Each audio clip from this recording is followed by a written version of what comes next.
Entonces, estamos retomando simplemente para revisión los 7 objetivos de esta lección número 1, es explicar por qué Dios creó al ser humano. Entonces, al finalizar esta lección, usted tiene que saber explicar por qué Dios creó al ser humano. El objetivo número 2 es señalar la meta que Dios planificó para el ser humano de alcanzar la redención y el crecimiento por medio de Jesucristo. El objetivo número 3 es usar el libro de Efesios, capítulo 4, versículo 13, para señalar la meta del crecimiento espiritual. El objetivo número 4 es explicar la razón de que ningún ser humano puede hallar completa satisfacción a su necesidad de crecimiento a menos que la encuentre en Dios. El objetivo 5 es ejercitar la fe en Cristo para cumplir el verdadero propósito de nuestro deseo de crecer. El objetivo 6 es que tiene que aprender a explicar por qué las bases de nuestro crecimiento espiritual son sobrenaturales. Y el objetivo número 7 es que al finalizar esta lección usted tiene que saber comparar el crecimiento espiritual con el crecimiento natural.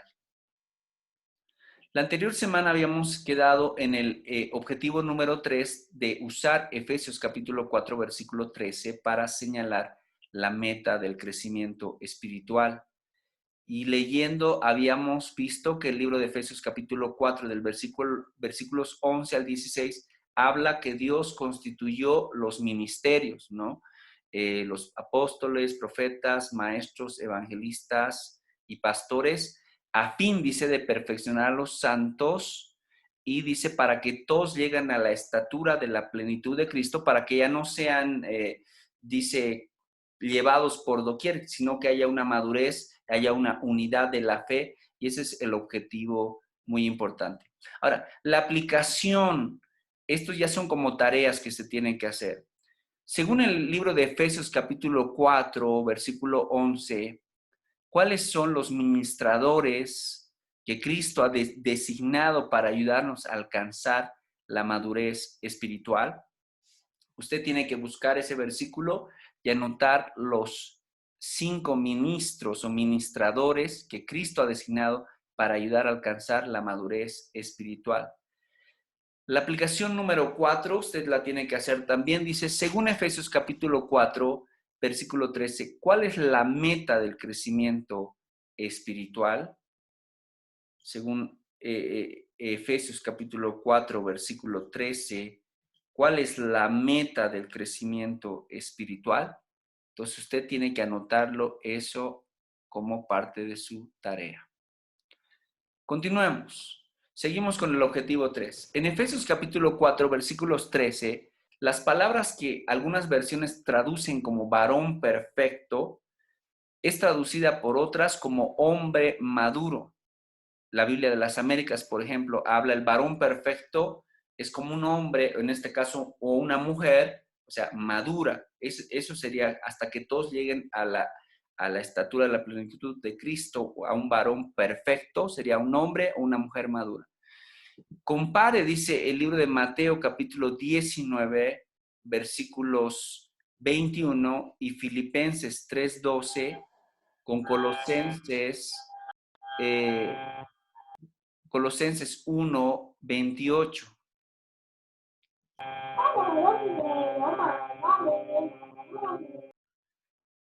Por lo general dice, la palabra perfecto significa completo o íntegro. También puede significar terminado o consumado. O sea, entonces esa palabra varón perfecto puede significar completo, íntegro, terminado, consumado. O sea, alguna vez alguien dijo, nosotros somos como vasijas de barro, ¿no? En las manos del alfarero, ¿no? Entonces, el Señor lo que está haciendo con cada uno de nosotros desde el día que le hemos conocido es como que somos esas vasijas, como que somos esos jarrones, esos platos, esas jarras que Dios está moldeando, está sacando las piedritas y todo eso dándole forma. Entonces, ahí ya es cuando el Señor comienza y hace su obra hasta que la complete. O sea, que nosotros seamos un producto acabado, completo, íntegro, terminado y consumado. Esa es la meta que Dios tiene para con nosotros. Vamos al objetivo 4 ahora. El objetivo 4 dice, es un deseo de crecimiento del ser humano. O sea, por naturaleza, los seres humanos queremos crecer. O sea, si no tenemos a Cristo, igual hay un deseo en el ser humano de crecer. Entonces, el objetivo número 4 es explicar la razón de que ningún ser humano puede hallar la completa satisfacción a su necesidad de crecimiento a menos que la encuentre en Dios. Ese tiene que ser el objetivo 4. Usted tiene que aprender a explicar cuál es la razón de que ningún ser humano puede hallar completa satisfacción a su necesidad de crecimiento a menos que la encuentre en Dios. En lo profundo de cada persona existe un verdadero anhelo por descubrir su razón y propósito de ser. Gran parte del desasosiego que afecta a la gente lo provoca, dice, la búsqueda de hallar sentido a la vida. Toda persona necesita una meta. Aún los que no son salvos se sienten ligados con el destino y la eternidad. El ser humano busca y anhela una satisfacción que solamente puede encontrar en plenitud cuando encuentra la comunión con Dios.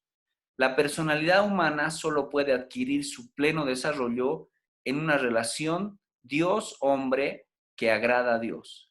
En tanto las personas permanezcan apartadas de Dios, su deseo de crecimiento espiritual no será realizado. Entonces dice, en nuestro ser, en nuestro interior, hay un deseo por descubrir ese anhelo que tenemos, un deseo de descubrir nuestra razón, el propósito del que estamos aquí. Y eso es lo que busca en el ser humano, dice, encontrarle sentido a la vida. Y todas las personas necesitan una meta.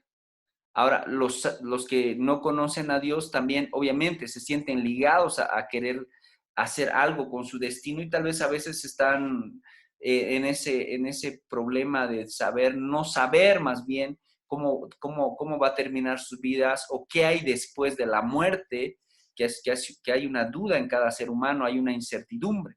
Por eso dice, el ser humano busca y anhela una satisfacción que solamente puede encontrar en plenitud cuando encuentra la comunión con Dios.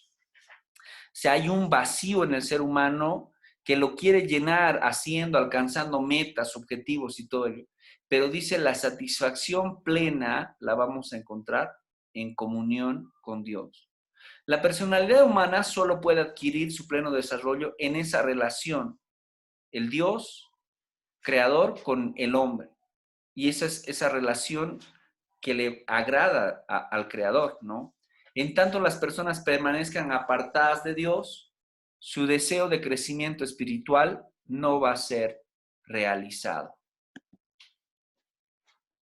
Existe un vacío en el interior de toda persona no salva, que es como una señal de alarma colocada allí por el Creador. O sea, es un vacío interior que Dios lo ha puesto, que el ser humano a veces quiere, pues obviamente, llenarlo con cosas terrenales, pero que no le llenan. Y aún el hecho de pecar, por ejemplo, es una parte de que el ser humano quiere encontrar un deleite en algo que por un momento puede ser que le dé la paz o la tranquilidad, pero luego encuentra otra vez el mismo vacío que solamente Dios lo puede llenar.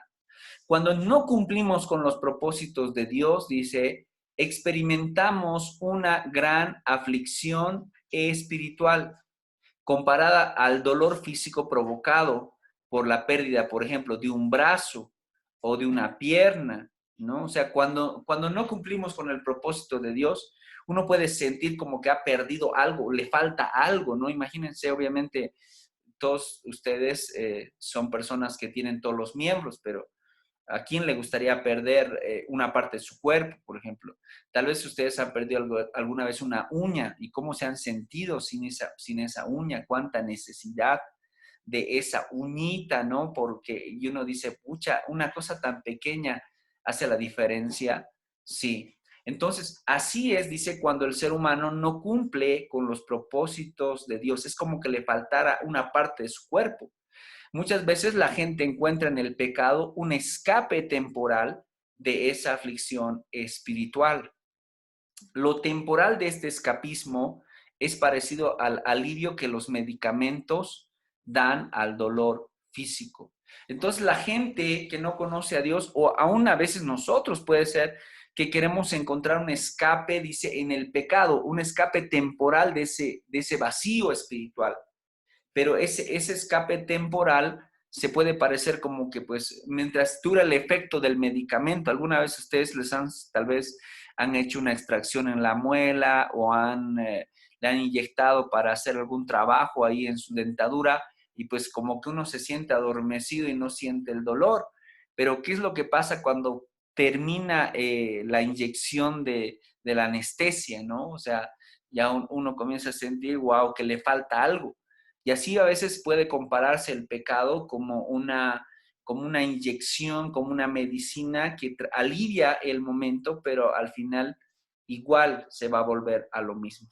Ahora, la negativa de la humanidad, dice, de su necesidad de conocer y servir al Creador, es un acto pecaminoso que impide el crecimiento espiritual. Es decir, que los seres humanos que pues rechazan a Dios, que deciden no conocerle y servirle, dice, realmente nunca van a poder crecer espiritualmente. Entonces, si no van a crecer espiritualmente en sus vidas, realmente toda su vida pueden ser como niños, o sea, fluctuantes, llevados por todo tipo de pensamiento. Y eso es lo que pasa en el mundo, ¿no? Si alguien ahorita dijera, digamos, para evitar esta enfermedad, tienen que pararse de cabeza, no sé, por 20 minutos, digamos, ahí, sus pies arriba, digamos, uno pensando que esa es la solución lo puede hacer. Y ahorita hay una necesidad de querer saber qué es lo que tengo que hacer, digamos, para evitar todo esto. Porque obviamente no tenemos la comunión con el Creador y estamos como niños fluctuantes. Y dice, cuando la humanidad decide desconocer a Dios y no le quiere servir, eso es como un acto realmente de pecado que le va a impedir crecer. Nuestro espíritu humano se parece en cierto sentido a la naturaleza de Dios. Solamente en nuestro espíritu somos verdaderamente semejantes a Dios. Es nuestro más preciado don y es nuestro espíritu el que exige propósito. Nosotros estamos creados como cuerpo, alma y espíritu. O sea, somos un ser tripartito, ¿verdad? Así como es el Padre, el Hijo, el Espíritu Santo, así también nosotros somos cuerpo, alma y espíritu. Pero, o sea, al final somos una sola esencia, ¿no? Porque obviamente cuando el día en que morimos, esos tres seres se separan, ¿no? Porque, bueno, el espíritu vuelve al creador, el alma va a ir al cielo o al infierno y el cuerpo se queda en el cementerio, pues, o donde sea enterrado. Pero dice que esa parte de que nos conecta con Dios es el espíritu. Solamente en nuestro espíritu es lo que somos verdaderamente semejantes a Dios. Entonces debo de cuidar yo mi espíritu. Un día que, claro, cuando he conocido a Cristo, mi espíritu ha vuelto a nacer, porque mientras estábamos sin Cristo, nuestro espíritu estaba muerto, pero obviamente buscando querer, como podríamos decir, como explotar en algún momento dado para conectarse con Dios. Y ha estado luchando, pero a veces uno decide no escucharle a Dios, decide no oírle a Dios. Por eso dice, ahora que nuestro espíritu como hijos de Dios, les hablo, está vivo, se está conectando con el Creador, es nuestro preciado don y es nuestro espíritu el que exige que cumpla su propósito. O sea, en nuestro interior sabemos cuando estamos equivocados, cuando estamos alejándonos de Dios. En nuestro espíritu sabemos cuando hay algo que no nos cuadra y es el espíritu el que exige cumplir ese propósito. Aplicación, esta es como una tarea, ya les decía, a ver, dice, la semejanza o imagen de Dios en nosotros es nuestro espíritu. este espíritu, dice, incluye cosas tales como la voluntad, por ejemplo, la mente, la capacidad de elección, etcétera. Lea el libro de Primera Corintios, capítulo 2, versículos 10 al 11. Lea el libro de Primera Corintios, capítulo 2, versículos 10 al 11. Y la pregunta es, ¿cuál es la única parte de una persona que conoce todo lo concerniente a esa persona? Si ustedes leen el libro de Primera Corintios, capítulo 2, versículos 10 al 11, Primera Corintios, capítulo 2, versículos 10 al 11, se van a dar cuenta que dice, pero Dios nos las reveló a nosotros por el Espíritu, porque el Espíritu todo lo escudriña, aún lo profundo de Dios, porque ¿quién sabe, dice, quién de los hombres sabe las cosas del hombre, sino el Espíritu del hombre que está en él? Así tampoco nadie conoció las cosas de Dios, sino el Espíritu de Dios.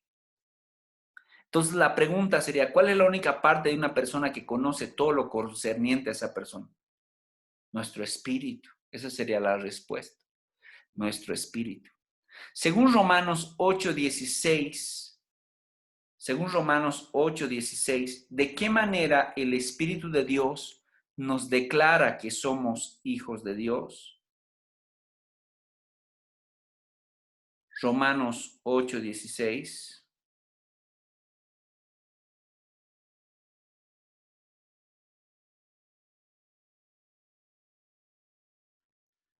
Si alguien lo encontró, diga amén. Bueno, seguramente lo dijeron.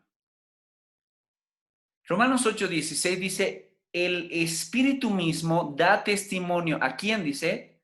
A nuestro espíritu de que somos hijos de Dios. Por eso decíamos que lo más importante, digamos, el don más preciado que Dios ha puesto en nosotros es su espíritu. Porque dice, ¿de qué manera nosotros, o sea, el Espíritu de Dios nos declara que somos hijos de Dios? El espíritu mismo da testimonio a nuestro espíritu, al espíritu del hombre, de que somos hijos de Dios. En nuestro interior entonces sabemos que somos hijos de Dios. Pero cuando una persona, por eso cuando uno le pregunta a uno que no conoce a Dios si está seguro de que va a ir al cielo, la persona dice, no sé, no estoy seguro, porque obviamente no tiene el espíritu en él, no ha renacido, no está activo en él. Entonces, esa persona por eso tiene la duda, la incertidumbre. Pero nosotros que somos hijos de Dios, dice que el Espíritu de Dios habla a nuestro espíritu de que somos hijos de Dios. Ahora dice, ¿podemos afirmar que toda persona nace con una necesidad interna de crecer hacia una determinada meta? Sí. O sea, dice, afirmamos que toda persona nace con una necesidad interna de crecer, crecer. Por eso todos queremos crecer en la vida. Hay una necesidad que Dios ha puesto. Pero dice, a menudo la persona siente esa necesidad en términos de intelectualidad. O sea, entonces uno dice, tengo que prepararme, tengo que estudiar, porque hay esa necesidad de crecer internamente en cada ser humano. No hay un ser humano que diga yo, bueno, yo no, o sea, no quiero vivir. No, bueno, en algún momento sí, cuando uno está deprimido, pero normalmente dice que todos apuntamos a querer crecer. Algunos en el tema intelectual, otros en el tema económico, en la riqueza, dice, otros en la posición social, otros en la promoción, quieren avanzar, quieren subir niveles. Pero en realidad esta necesidad, dice, únicamente puede ser satisfecha por una adecuada relación con el espíritu, dice, una relación espiritual con el Creador. O sea, todos queremos crecer, toda la humanidad quiere crecer, pero cuando no tienes a Cristo vas a enfocarte en otros objetivos, otras metas, que no es no es lo que el Creador quiere. Cuando una persona dice tiene una relación espiritual con el Creador, eso le va a hacer enfocar a la meta correcta, al propósito correcto del cual Cristo le ha creado. Entonces, como tengo esa necesidad de crecer, dice, la satisfacemos a medida que nos asemejamos más a Él.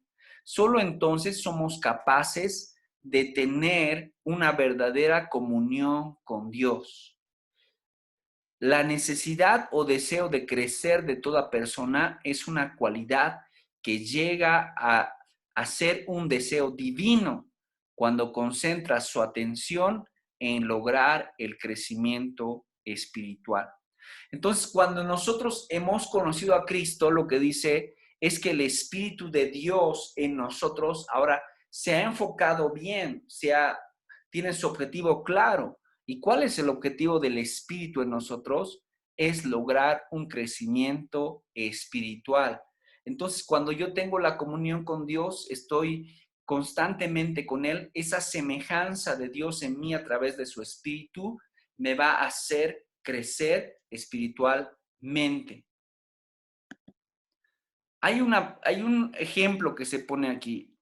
¿Has visto alguna vez cuando alguien quiere ponerle un dique a un río torrentoso? Algunas veces tal vez ustedes han visto las represas, ¿verdad? Como la de San Jacinto, por ejemplo, en Tarija, o como aquí en Escana. Lo que tienen son unos diques, o sea, es un río que le han puesto unas protecciones, unas barreras. Pero imagínate tratarle de poner unas barreras a un río que está con fuerza golpeando. Por eso dice, a veces va a resultar casi imposible ponerle esa barrera por el tremendo poder y la fuerza de las aguas que dificultan la tarea. Ese movimiento hacia adelante se conoce con el nombre de dinámica. Y la dinámica, dice, es una fuerza interior que exige movimiento. Ahora, lo que aquí nos quiere decir es que si yo le pongo unas barreras a un río para que se forme una represa, si realmente es un río caudaloso, un río que viene con fuerza, lo que va a querer hacer es que va a querer salir por algún lado esa agua. Y eso va a ser a eso se llama la dinámica, que es un movimiento que va a exigir una fuerza interior para que salga un movimiento hacia algún lado. Y si eso no está bien conducido, lo que va a pasar pues es un desborde de esa represa hacia diferentes lugares alrededor, ¿verdad? Ahora, aplicando este ejemplo, dice, Dios ha ubicado esta fuerza, esta dinámica de movimiento en cada persona, pero al mismo tiempo Dios nos permite escoger la dirección de dicha fuerza. Entonces, Dios ha puesto esa fuerza, ese movimiento en cada uno de nosotros de crecer. Pero si nosotros nos acercamos a Él, Él también nos va a permitir escoger la dirección de esa fuerza. Podemos decir que el río del deseo que hay en toda persona se desplaza en diversas direcciones, buscando su curso. Las Sagradas Escrituras hablan de la persona sin Dios como fieras ondas del mar. Eso lo van a buscar en el libro de Judas, versículo 13. Entonces, cuando una persona dice está sin Dios, es como ondas así violentas del mar, ¿no? Que se quieren mover de un lado para otro.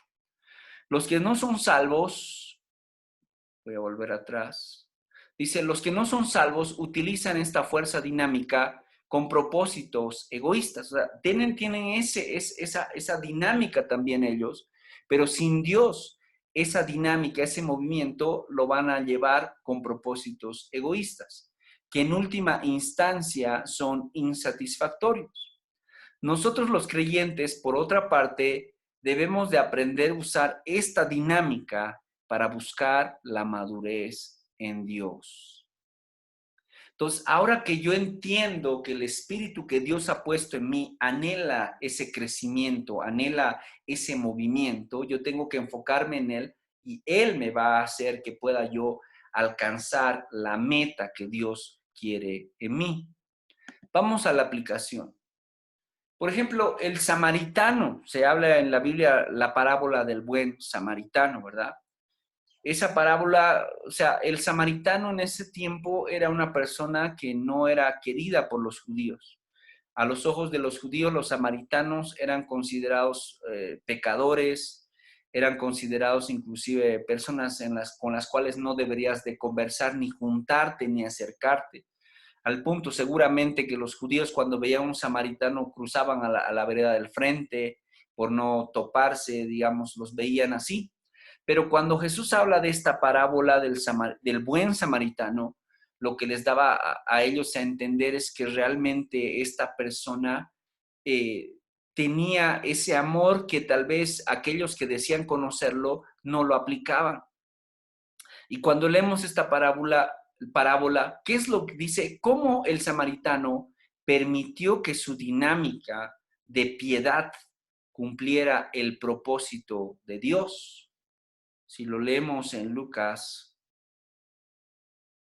capítulo 10, versículo 35,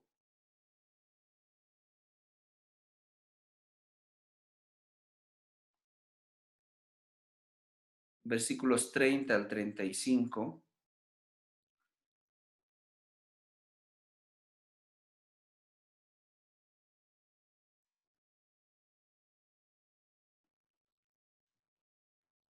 leemos lo que dice.